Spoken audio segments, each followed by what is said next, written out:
Football with friends is fun as hell. My name is Alex Dunlap here with Cody Carpentier. We're so pumped to be here today on a big Monday of Victory Monday, the first Victory Monday of the 2024 season here on Football with Friends. Orange Bloods Live. Man, there's so much to get to. I just wrapped up the deep dig doing the defense today, and we're going to talk about that. Some interesting findings from that thing as far as the new leaderboard. You'll start to see sort of how this weekly routine is going to go as we go through this journey, the Texas Longhorns 2024 football season, chronicling it for you here and going through our various thoughts.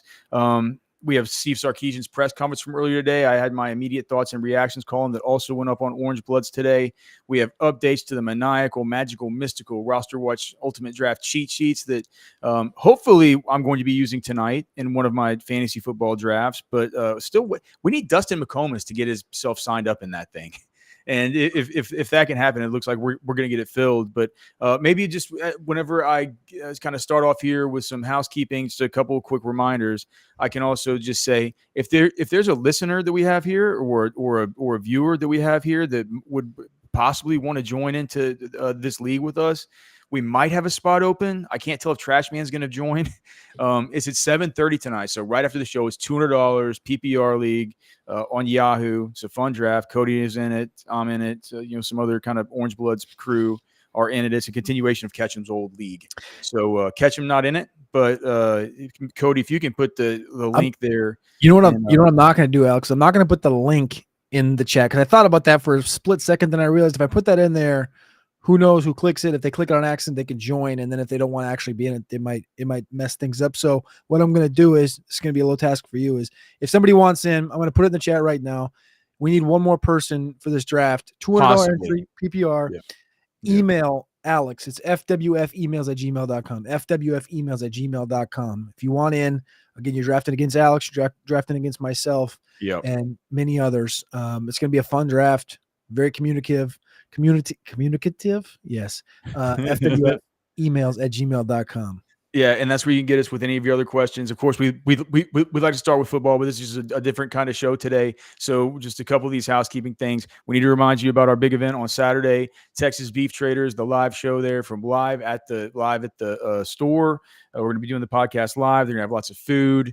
Make sure and come up and just hang out, man. Come drink some beers. It's all going to be free. Just come drink some beers. Come drink some wines. Try them out. You can right there if you think you might come, you can scan that QR code and you can just let us know that you might be coming. So it's just a head count and stuff so they can know how many of those big steaks to take out, how many burgers or whatever else they're going to be making. It's going to be a lot of great food. So come up there, come see the podcast live and hang with us. Texas Beef Traders.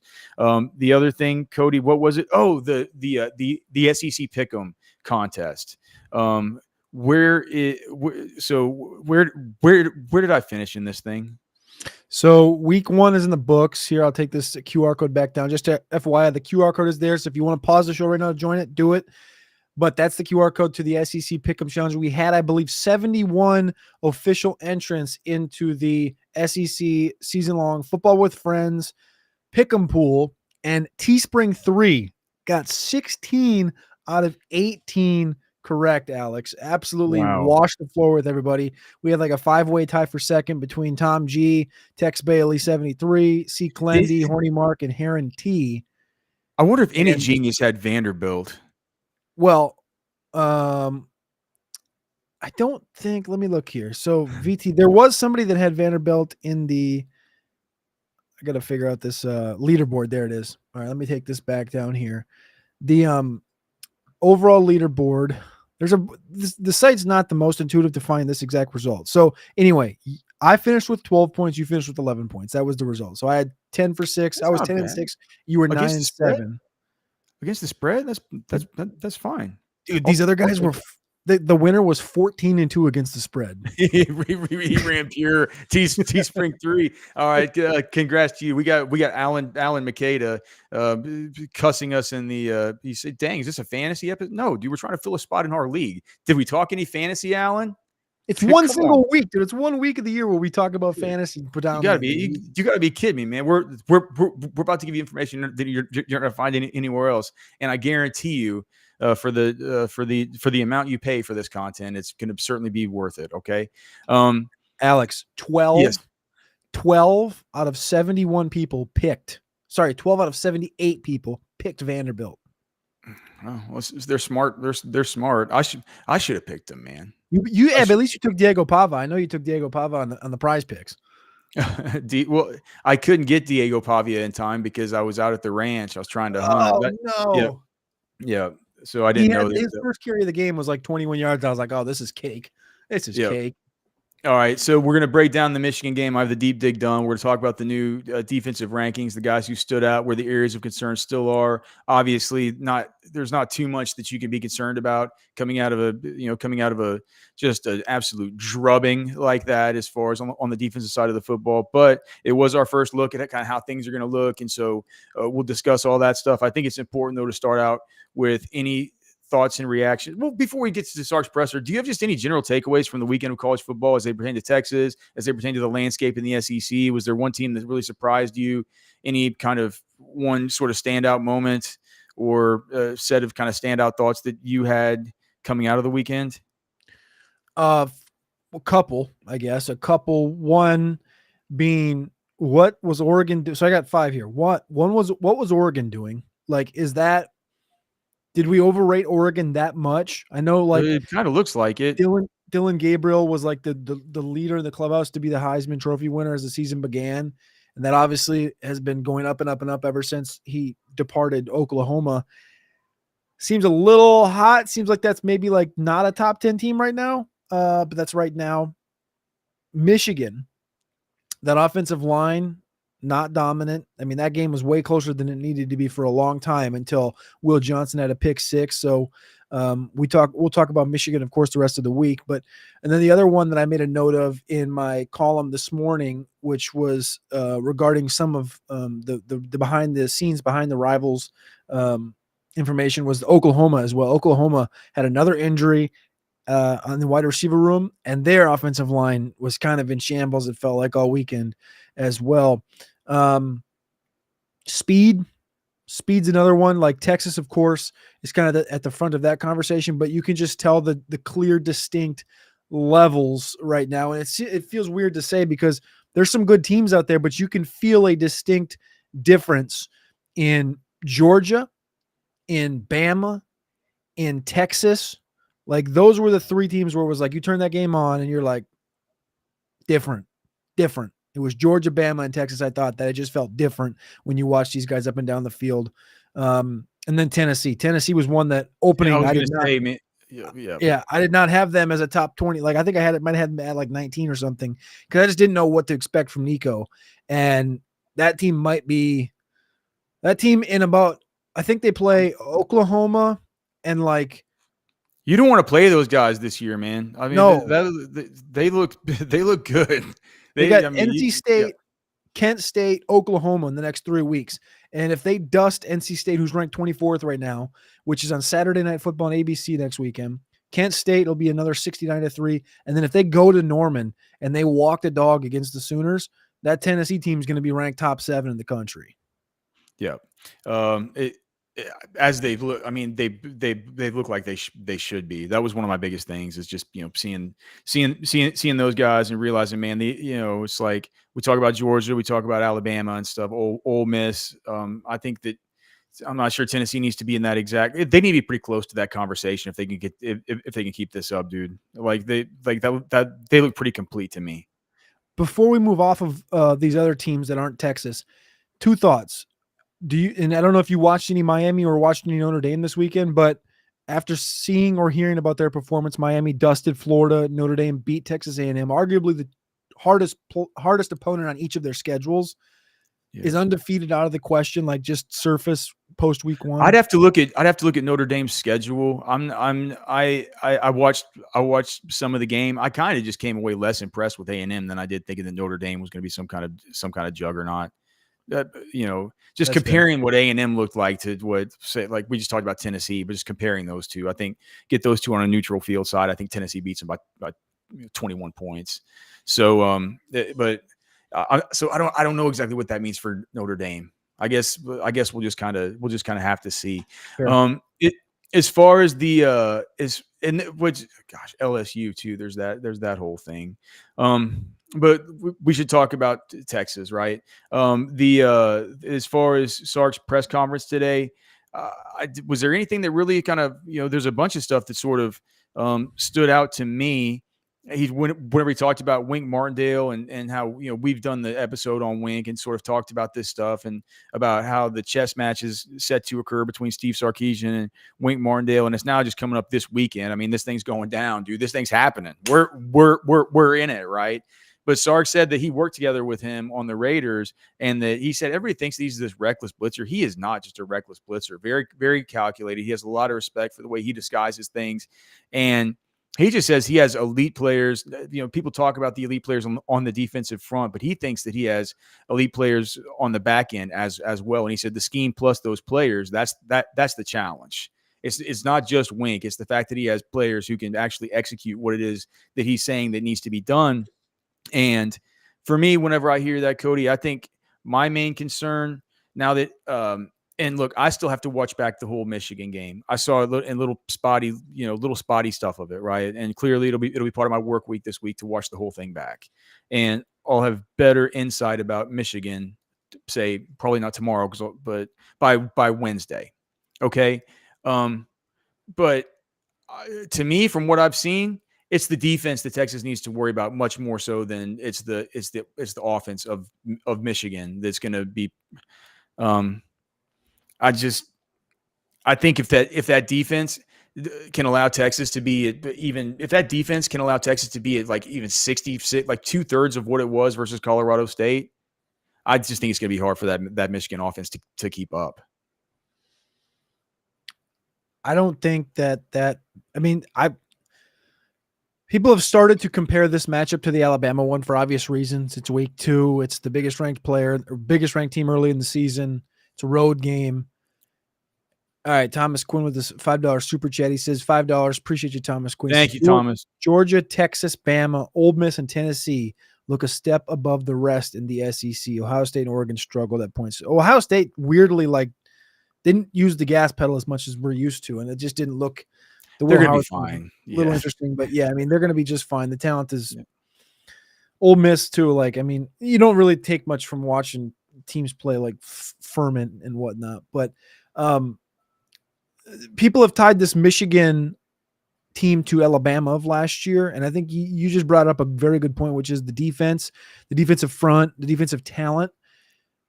The problem is that this Michigan team has almost nothing on offense that's comparable to what Alabama had last year.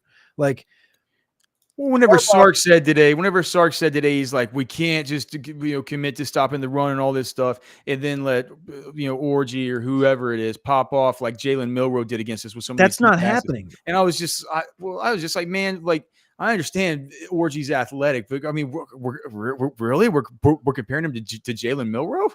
He bounced past like 3 balls on Saturday. It's not even. The problem is I went on. I'm obviously doing the behind the enemy line stuff over in my column that I posted up, and I went over there, and one of the pieces that went to the top of their board, the Maize and Blue review board, was this piece from like June that they had written, and I was like, wait, is this a piece from today? And it wasn't. It was from June. It just repopulated to the top of their feed about Jim Harbaugh comparing Orgy to Jalen Milroe. And they're like, oh, he's a 3-star from Texas. Oh, the rushing, oh, the passing struggles and the growth. And there was like all these comparables and comparable. And I'm like, wait, there's no way they're doing this today. And then I realized that it was from June. But then the beginning of the press conference today, somebody asked Sark, so who's Alex Orgy on your scout team?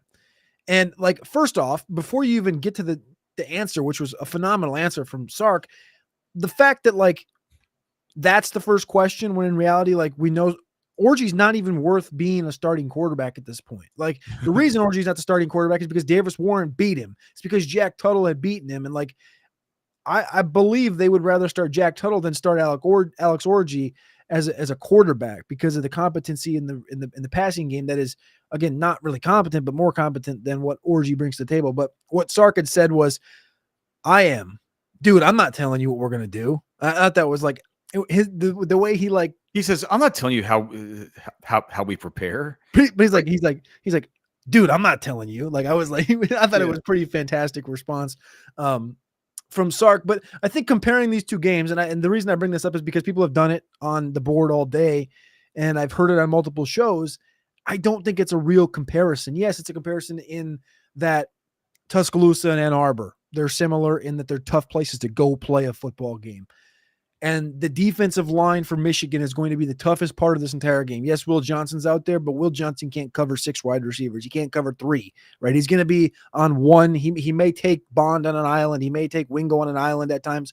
But even Will Johnson, a guy who's probably going to be a top 4, top 5 pick in the NFL draft next year, got beat on double moves multiple times against Fresno State last week.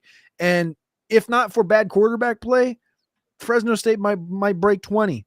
There was a couple overthrows against Will Johnson that, if he probably allows 100 yards at least in that game last week, but thankfully the ball was dropped. So I think that this game starts and ends in that front 4, but it doesn't compare to Alabama for me. Going against the co-SEC offensive lineman of the week. Isn't that cool? The Texas enters into this thing, and my guy, my Tavondre Sweat breakout player of the game. Hey, dude, it came through with big Cam Williams, his first start. Now I'll be starting on the offensive deep dig tomorrow, and I'll have all the offensive line grades and the rankings, and I'm super duper excited to just put kind of Cam and all these guys under the microscope and see how they did. I certainly thought that he certainly looked good for sure. As far as what Sark said needs improvement from the game, he said on offense the perimeter blocking. So he didn't say exactly what that was, but I would imagine Chris Jackson's always put such an emphasis on the stock blocking for the wide receivers. A lot of times, especially with these new guys coming in, that's a real kind of culture part of Texas. It was something that Jonte Cook, it took him a whole year to really buy into and start doing. And sometimes that's how it goes for some of these guys. But if you can't block, they're going to get pretty tilted by it. He said that Jake Majors had uncharacteristic snap infractions. I see people in the chat talking about this. And I'm just like, did you just say that that's uncharacteristic? Like, if you, Coach, you've been watching this center quarterback exchange more than anybody else, man. It's like the one after Jake Majors got kind of good last year, the one thing you can say that still bothers you about him is just all these like, how does he keep getting these snap infraction penalties? So I guess it might have been uncharacteristic, from his standpoint, from what he's seen so far in camp. But I thought that was interesting. I tell you talked about Quinn's turnover, where he got his hand hit and the ball pops up in the air and all this. And I don't know, Cody. Whenever I watch back that interception, I look at it. I'm like, man, it's not like he stared some dude. It's not like one of this like Daniel Jones in the preseason just staring down his wide receiver deep in his own end zone and throwing just an obvious pick 6 ball. You know what I mean? It's like, no, all interceptions aren't really the same. To me, it's like that one. He said he was just trying to throw the ball away, man. Somebody hit him in the hand. I don't know if he was trying to throw the ball away. I kind of disagree with that, but. Well, that's what Sark said that Quinn told him. Well, I think you can go back when you go back tomorrow and you watch the offense, I think you're going to say no, because he steps up in that pocket and he was stepping into a plant where he was about to drill that ball unless he was going to drill it into the dirt at someone's feet, but he wasn't throwing that ball out of bounds or anything. Like the reason he got sacked, the reason he had the thing was tipped was because I think DJ Campbell thought that he had already gotten rid of the ball, and then he turned and he's stepping way up in the pocket past where he should have been. And I don't think he was trying to, unless he was going to rip it 60 yards down the field in the right sideline. But I mean, I don't know. I have to go back and look at the routes in the midfield, but anyway, super chat. We have Tom G in the super chat. How are you doing, brother? Thank you so much for the super chat. So what's up, fellas? does have an elite D, so I don't think we just run them over. I do think we pull away late and win by around 10. Quinn needs to not have one of those what moments this game. You tried to get me there, Tom G. You're not gonna do it. He said, we drafting tonight. Okay, so it was if you missed the beginning of the show, Tom G, I said we might have an extra spot open in this league tonight for the 7:30 p.m. draft. We're still not sure. Dustin McComas still has yet to sign up. He says he is. Trashman says he will. We're at 10, so we might have 12. But if not, we're going to have to push it back, or unless, somebody wants to email us, fwfemails@gmail.com. You can join the league. It's a $200 PPR league and play with me and Cody and Tom G and Dustin. Or I think Dustin. I haven't seen if he's joined during the show, but we'll have about 30 minutes after the show to get it figured out. If we need to push it back, we will push it back. But thank you so much for the super chat. And again, that email is fwfemails@gmail.com. That's the best place to find us. The place to find us on Friday night is going to be at Texas Beef Traders. Cody's flying all the way in from Charlotte, South Carolina to be here for this show. I was texting with Darren just earlier. Cody, you'll be happy to hear, as somebody that's gone to Texas Beef Traders and tried the products, I said, hey, man, we got to get Cody some meat to bring home. Like I told him on the show that we were going to give him some. And he's like, dude, you guys can do, it'll be whatever, man. So like, you're going to be good. Everybody who comes to the show is going to be good.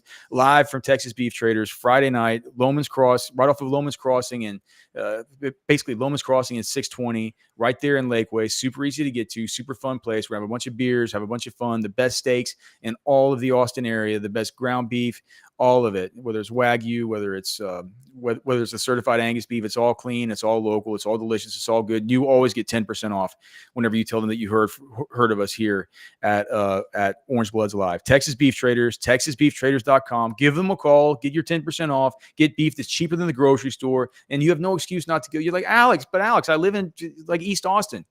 Okay, call them and just say, hey, dude, can I make an order and you guys just bring it to my house? And they'll say, yeah, we'll figure out a way to get it to your house. And we'll give you 10% off. They're not going to charge you a delivery fee or anything. Okay? That's just Texas Beef Traders. TexasBeefTraders.com. All right. And just, again, September 6th, Friday. Come see us up there, man. If we have this big party and no one shows up, I'm going to be so tilted, man. Especially with I guess there'll be lots of beef for us to eat, Cody. But there's where you can RSVP if you want to help them out with letting them know how many folks could be there. It's not a binding document, and bring your friends, bring your family, just whatever. All right. It's looking like Dustin still has not signed up for this league, so we need to get that figured out. We got our resident Michigan Wolverine in the house here, okay. Les Austin. He says, if Texas loses, what will the narrative be, Cody? He also adds in a comment that I don't quite understand, but he says, my wife is a football mom, and she said, why you embellishing some, and you all played in athletic Colorado State? But then he added in if Texas loses, what will be the narrative? Well, the narrative will be that Texas, like the narrative from who? Gosh, 500 people in here already. Thanks so much to everybody for being in here, dude. If you could please remember to like the show, subscribe to the channel. That's a good number for being 20 minutes into the show, man. We definitely appreciate you guys. We're very respectful of your time. Thank you for being here. Thank you for putting up with our housekeeping at the beginning of the show. We're going to get through all this kind of nerdy content here in a minute. We got to get through Sark. I think the narrative from our standpoint, what would I say if Texas loses this game? 24-20 Michigan wins. They run the ball for 150, 200 yards. What's the narrative? The run, like the stuff that we're about to talk about, like the fact that I had hesitant optimism about Vernon Broughton in particular. I have optimism. Dude, Sadir Mitchell has no production in the deep dig. But I have optimism. I have optimism about Sadir Mitchell. We'll talk about why. But some of this optimism with the interior DL, it's hesitant optimism. I would say it was a mirage. It was a mirage because I think that the way that the Michigan beats Texas is by looking at those guys and looking at Lole. The way he can, like, Lole doesn't have an anchor, man. Or he doesn't. Well, he doesn't have an anchor, man. But he also doesn't have an anchor, man. Like, can we talk about this? Can we just talk about these guys? Can we just talk about the deep dig? Can we just jump right into this defensive lineman? Because I got a lot of thoughts on these defensive linemen. And you watched back the entire game. You put your column up at orangebloods.com. The deep dig. Yeah, but I thought there was one more important thing from the press conference, though. What's that? Oh gosh, what was it? Oh yeah, so just the stuff that the stuff that we talked about, right? And well, two things. One, somebody already mentioned it in the chat. Most cockamamie question goes to Seth Golden, asking you guys are 6.5-point favorites. You worry about the team getting overconfident and stuff like that. He's like it would take the most cockamamie idiot Texas football player to say, I'm walking into the big house and I'm just like, I don't like we're gonna roll these dudes. The guys that won like what 23 straight at home. They just won the national championship, 3 straight CFP appearances. I just think that. I just think to me, it's a crazy question. It's a crazy idea to even have in your head. I think that one of these guys might be thinking that, but to ask the coach, I think it's a waste of a question. You know how he's going to answer it. I don't know if you have thoughts on that, but the thing that I thought was interesting was Sark said he's like, they're like, is it hard putting everything together this week and stuff? He's like, dude, we've been it's the same thing we've been telling you guys. Like, it's true. Like, they've been putting in plays for Michigan the whole time.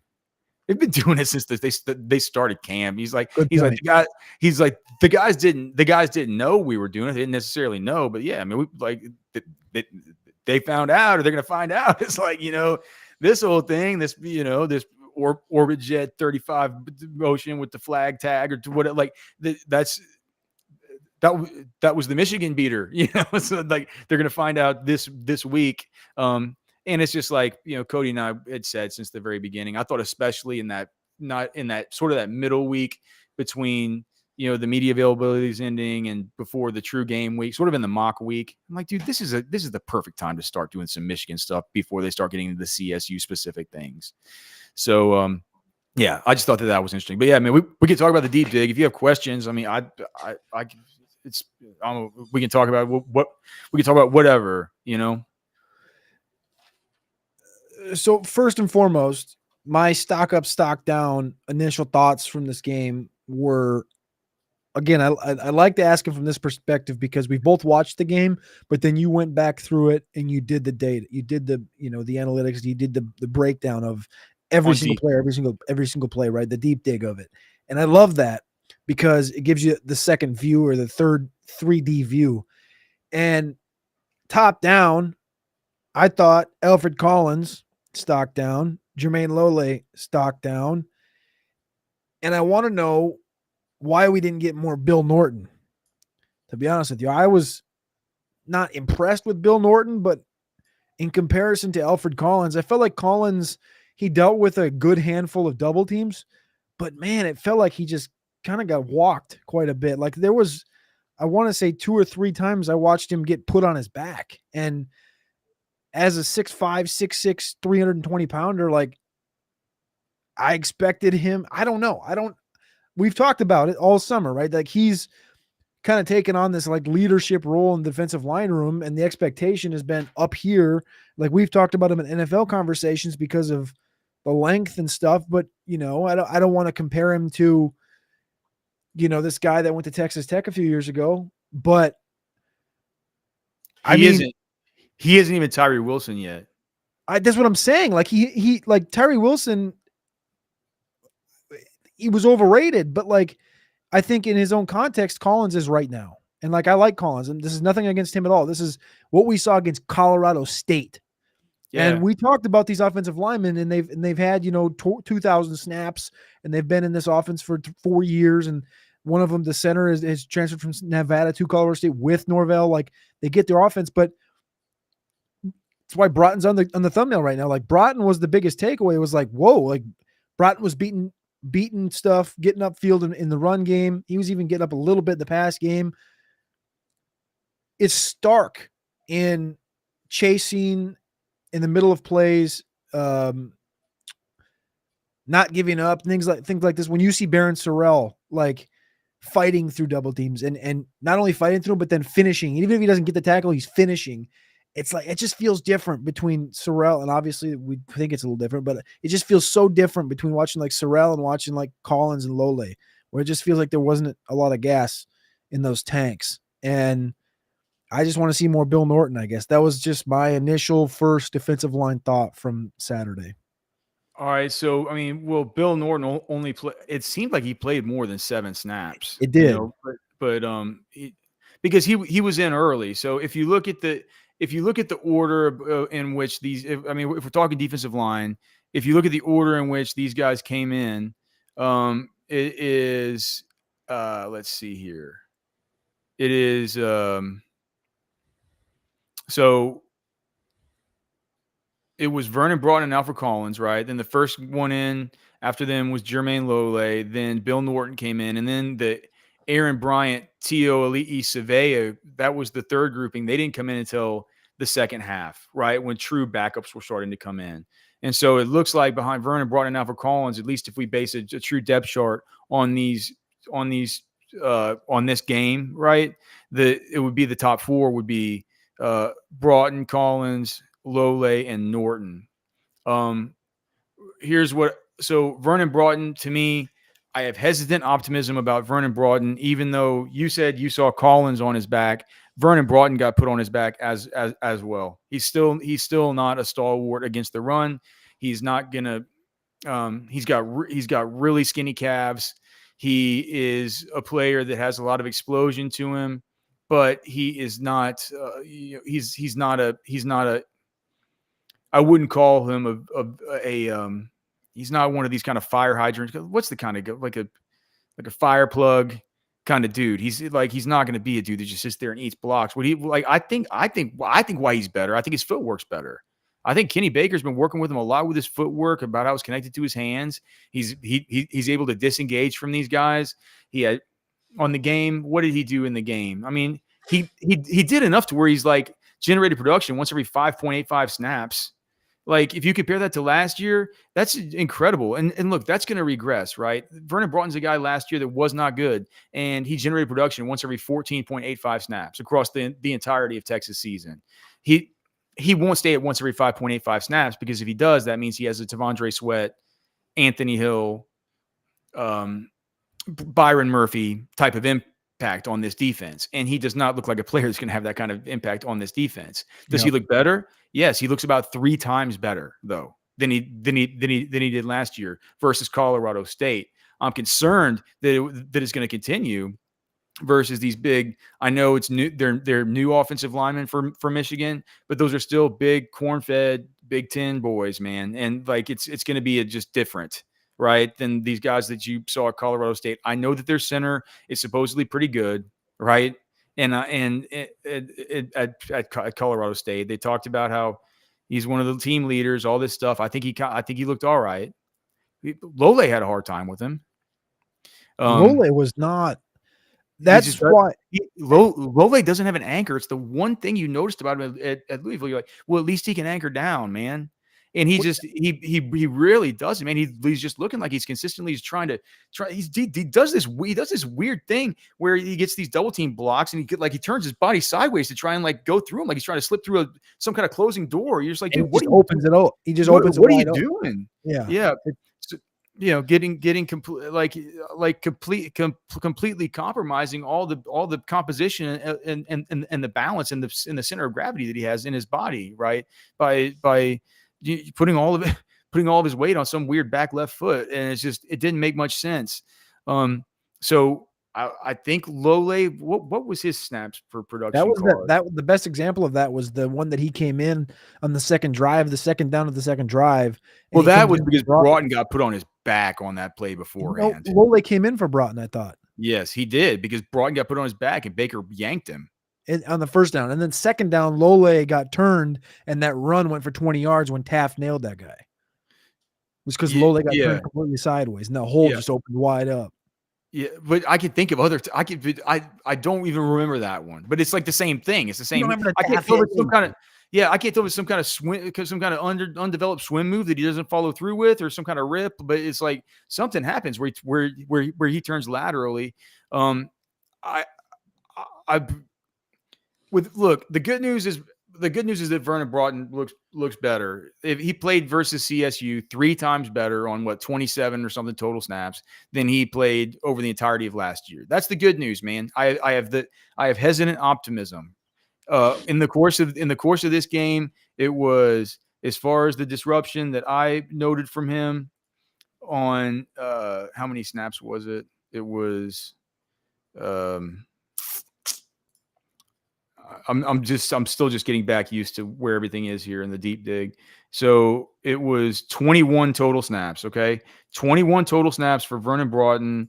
He had one solo tackle, 2 pressures, and a TFL on 21 total snaps, dude. That's a lot of, or I'm sorry, not a TFL. I think it was a batted pass, So one of those pressures was a pressure and a batted pass. He had a separate pressure. That's actually very productive.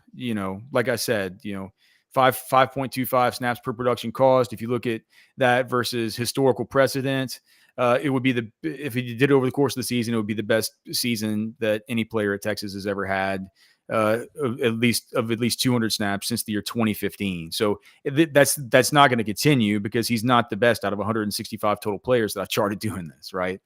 He's not Hassan Ridgeway. He's not Malcolm Brown. He's not Tavondre Sweat. He's not Byron Murphy.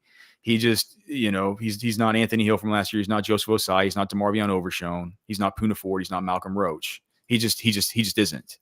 So that'll regress, man. But if he can just be, if he can be double as good, as he was last year, get that thing to like 7.5 snaps. If he gives me that versus Michigan, I'm gonna say, man, like he's better than Collins. Because here's the thing about Collins. It's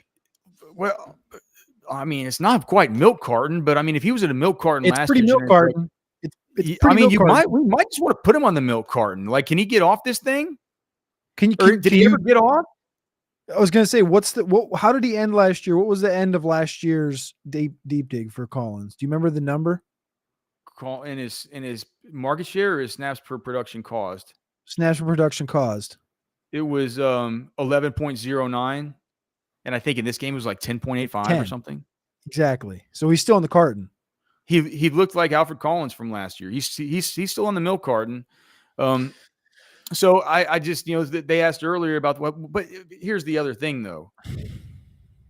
On the plays where they don't get washed out and these linebackers can come downhill. Man, do these linebackers fit? They spill and they fill and they fit up really, really well. These are good linebackers, man. Like you mentioned about the guys on the edge. I hate to say Trey Moore might be starting the season on the milk carton. He sure didn't do much.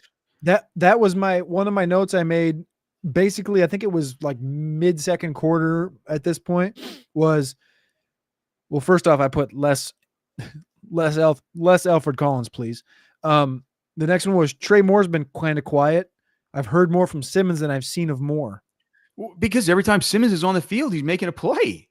He's chasing somebody sideline to sideline like it's. Did you see Simmons play off the field? Simmons played on the first series. So it's like Simmons went in there. We talked last week. We're like, man, they're going to run a bunch of dime versus this team because their air raid, all this stuff. And we overcooked the grits on that. And here's why, because the Colorado State offense just wasn't very good. They didn't have to pull out all the stops to stop them. Right. They went to that dime package 4 times over the course of like 55 total snaps. Like they did it 4 times, but one of them was in the first series. They got off the field and Colin Simmons was in there, but Colin Simmons played, I think 7, 8 snaps, something like that in the game. So not very much, but he played early. He played early and often, right? That like he was one of, Sark said that they're going to play 30 guys in the first half, Cody, or whatever. And you kind of went through. Yeah. Did you get the number? Who those would be? Yeah. So they played in the first half, they played 23 players on defense. Here they are.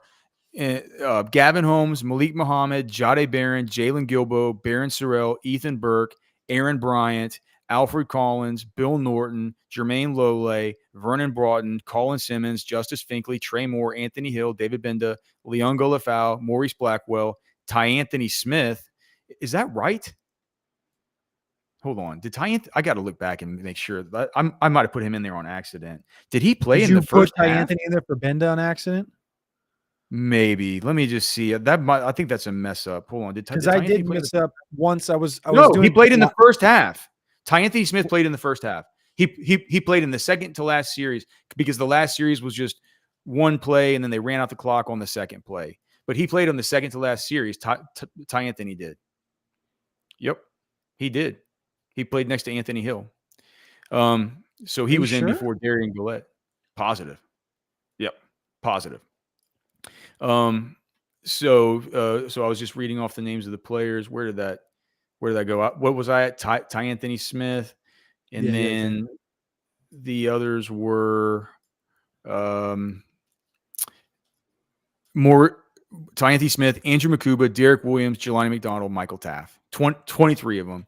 And Aaron Bryant only got in on this weird play wherever they had him lined up as some kind of defensive end on a play where they had 3 linebackers back behind him that I think was sort of like a short yardage type of play, a short yardage type of package where they had a big, sort of like a jumbo-sized defensive end in there. I couldn't figure out who it was, man. It took me until Aaron Bryant started coming in the game as this true kind of backup nose tackle. I just had to make a note. I'm like, this is number 50-something. I don't think it's Melvin Hills. I know for sure, it's not, DJ Campbell or Cam Williams or something. Like the only other guy it could be would be Aaron Bryant, 53. Yeah. And so I just made notes about his socks and about the towel that he had on the back of his thing and everything. And when he came in the game, he had the same socks, the same white towel hanging off the back. So it was Aaron Bryant. But he played in sort of a specialty role. The rest of these guys, I guess Simmons kind of played in a specialty role too, because he plays in the dime, but he also plays in these 3 linebacker looks. Whenever they go to 3 linebackers, he's the starting outside linebacker. And so whenever not Simmons. Yes. Whenever they get out of base and they go to 3 linebackers, it's Simmons that goes in there, but it is a sub package role. But I was gonna say it's not starting though; it's a sub package. Well, right. Well, I mean, he played on the first series. I guess it's not starting, but it's kind of like the phrasing is still starter versus. Yeah, you get it, but it's more so for the people. Like he didn't actually start. Like they're not going to start the game in that package, right? Well, I mean, in a game where they did start the game with that package, he would be a starter, right? Fair. Like, I mean, he's a package player right now. But dude, he flies around. He makes plays. I mean, I'm trying to pull it up. I think he had 2 solo tackles on 7 snaps or something like that. That would be what was it? So Colin Simmons generates 9. So he's right now generating production. Clearly, it's a giantly small sample size. Giantly small. It's an incredibly small sample size, but 4.5 snaps per production cost for him. 0.95 snaps per production cost for Wardell Mack, Cody. By the way, I think that might go down a little bit. I think that's what happens whenever you have a interception that saves the shutout on only 3 snaps on defense when you're the last corner that they get in the football game. They might get him in they might get him in a little bit earlier next time. I think that some of this is going to be cool for us to get by the time that you get in town. We might have some new gear in from Poncho Outdoors. They're going to be sending us some new stuff, and I'm pumped about it. I think this time I'm going to get one of those hoodies for when it starts getting a little bit cooler outside, to where I know I can wear them in the heat, but then I can also wear them in the cool weather. It's just so hard whenever they say, well, hey, what do you guys want for me? Just keep getting these awesome Western shirts, dude. They feel so good. They fit so good for guys that might be taller or slimmer. They have the kind of the slim cut where it's slimmer around your waist and your stomach. But the same size in your shoulders. They're just put together so well, man. This stuff from Poncho Outdoors, we can't thank them enough. You can scan that QR code and go check them out. Whether you're hunting, fishing, just sitting in the blind or out of the golf course, or just at the tailgate, man. Make sure that you have these Poncho Outdoors clothes. They have the Texas Longhorns line as well that has some really cool stuff. So make sure and check it out. Alex, you know where I wore mine? Poncho sweatshirt today was down to the cold plunge. I went down to the cold plunge and I wore this thing. I had shorts, my flops, and how long did you get in that thing? Huh? How long did you get in that thing? 4 minutes. I go down there for 4 minutes, And I got out, and I'm bearskin. Obviously, you're only you're down there to your trunk, your boxers. And I jump out, dry off, put the poncho on, and it's like the perfect. It's not a sweatshirt, so you're not gonna like get that purely warmth, but then it's not a t-shirt, so you're not gonna stay cold. It's like the perfect. I mean, the texture of the thing is so like borderline breathable, like those breathable shirts, but it's also like the perfect weight to where it's like wearing a t-shirt, but it's actually going to keep you a little tad, you know what I'm saying? Keep you a little warm. I think it's the best thing they make. I know everyone loves these Western shirts, these button ups. They're all fancy and stuff, but Good, man. I mean, it's tough to Yeah. beat the sweatshirts. You guys, yeah, dude. You see Jesse Elders, man, so Bingo. talking about how it's like they're just really good. They're like they're really good clothes. So Poncho Outdoors. Okay. Deep dig. Yeah. So the two most productive players to start the season so far are tied at the very top. That's Anthony Hill and Jade Barron. Both those guys had really good games. Of course, Jade, you saw he had the just where he just tracked down that interception. And that's what really kind of did it for him. But he also had that was on a play where he wasn't even targeted. On the two plays where he was targeted, he allowed one reception and he had one blow up. And a blow up is just a pass breakup where you blow the guy up, right? That's really good, right? That's really good. And then that was on how many total snaps? It says right there. So 27 total snaps. Anthony Hill on 28 total snaps was able to have 4 solo tackles. And he also had a quarterback hit and a TFL. So news flash, dude, for Anthony Hill to be able to generate that same kind of production that Jade Barron got with a big interception, which gets you so many points in the deep dig scoring system. Like Anthony Hill is just something else, dude. As we're creeping up towards 800 people in the chat, man. Thank you guys so much for being here. We really, really respect your time. We try and fill you up with as much information as we possibly can while we're here. We would just ask if you could please like the show and subscribe to the channel. Liking the show whenever we have so many viewers here really, really, really helps us out. And we want to continue doing it. We want to continue having success. And in order to be able to do that, we have to humbly ask you guys for help.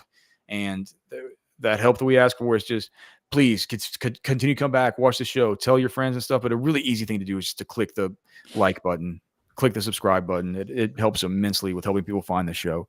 But thank you for being here, and we do respect your time. And we're not here to pester you, but if you could please help us out, we would really appreciate it. All right, so we have those guys, and then I guess, Michael Taff up there is pretty interesting. But I mean, I think you said what your biggest takeaway is just how far away Vernon Broughton is from Alfred Collins. Yeah. I think those two will continue to sort of normalize as the season goes through. Baron Sorrell up at the very top like this. Gilbo. I mean, Gilbo played a lot of snaps. Manny Muhammad played a lot of snaps. I think it's kind of a function of that. They got a lot of their lockdown bonus just through Did Manny Muhammad so he was targeted twice. He allowed one reception. He had one PBU. Can you explain that? Can you explain, like you're walking through the DBs right now, right? And you talk about Malik Muhammad, 35 snaps. He gets a 3.94 production. He's a tier 2 player, 8.8 snaps per production caused. And then you have a guy like Andrew Makuba, who it felt like we heard his name more than Manny Muhammad's. And usually when you're a corner, it's good that you don't hear somebody's name, but you just said Muhammad was targeted twice, 35 snaps. He's up there in tier 2 with an 8.8.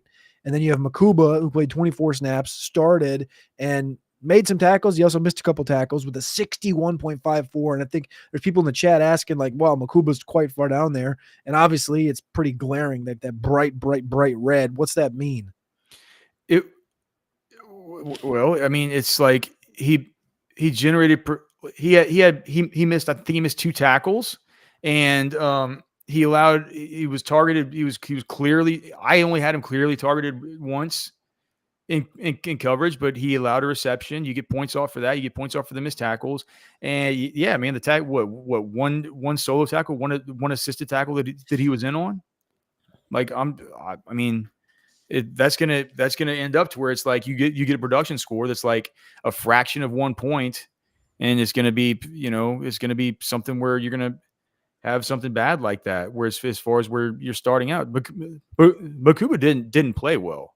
And What's interesting is Derek Williams now is like a backup, dude. What happened? We kind of alluded to people kind of talking about this, but I think it's kind of like the Jelani thing, right? Like the way Sark talks about these guys is like they're all not like they're all interchangeable, but like McDonald's interchangeable, Derek Williams is interchangeable, Jade's interchangeable. Like they just want to use these guys all over and use them all as like Swiss Army knives. And I thought it was interesting. You saw the first crew that ran out there was Makuba and Taff, and it was like, whoa.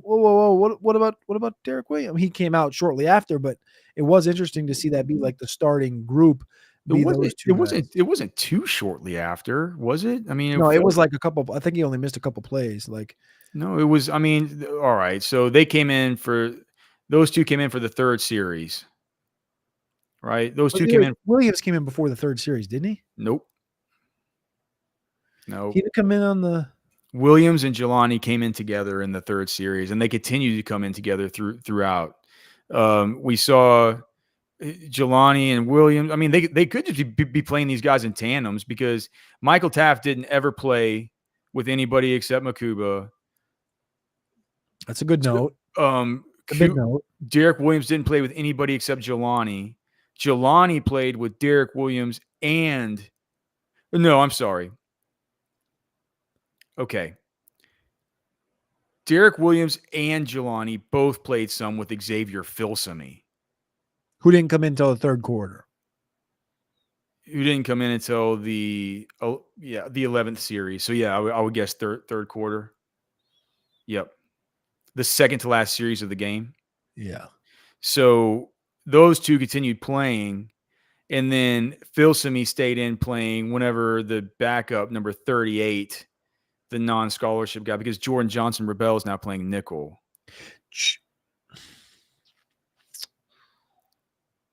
Did you that Jordan Johnson Rebel, that horse collar tackle, did he get docked? Did you dock him for that? Yes. Did you rewatch it a couple times?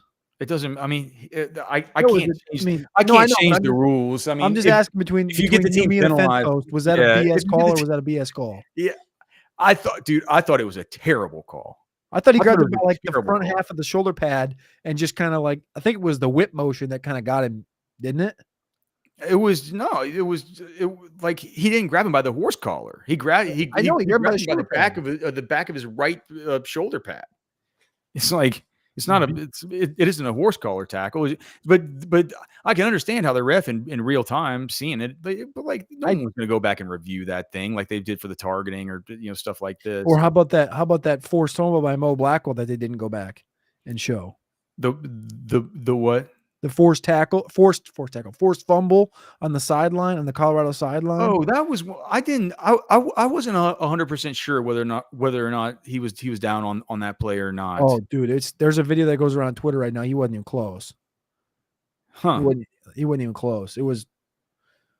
I think if that happens in the Michigan game, if there's a fumble like that on the sideline, they review that because it's not the big enough game, but like it just happens. Like that game was out of hand, like makes sense. But I can't believe, dude. I mean, whenever I did that play, I saw him. I didn't watch the replays of it or stuff. I just saw them kind of saying our ball, and like he immediately picked it up and just went and put it down. I'm like, all right, well, like obviously, like I should have probably taken some time to go look at that. But regardless, I wouldn't have been able to count it. It's not like I can count it as a. That's kind of why I asked though, because those were the two things that came to mind. And I was like, I wonder how Alex goes through that. Like, and you have to stay obviously by the book, and the book obviously the fumble thing you can't do anything about, but the Johnson Rebel thing, I was like, man, I mean, if you take that penalty out, I feel like I don't know. He didn't play very much. He played 12 snaps, but like I just wonder what a 15-yard horse collar penalty does to a guy at that level. It would have, dude. It would have. So if he would have gotten that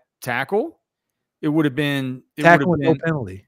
Yeah, it would have been the next. He would have 1.44 production, and so that would be like what is 12 divided by 1.44? Like that would be it.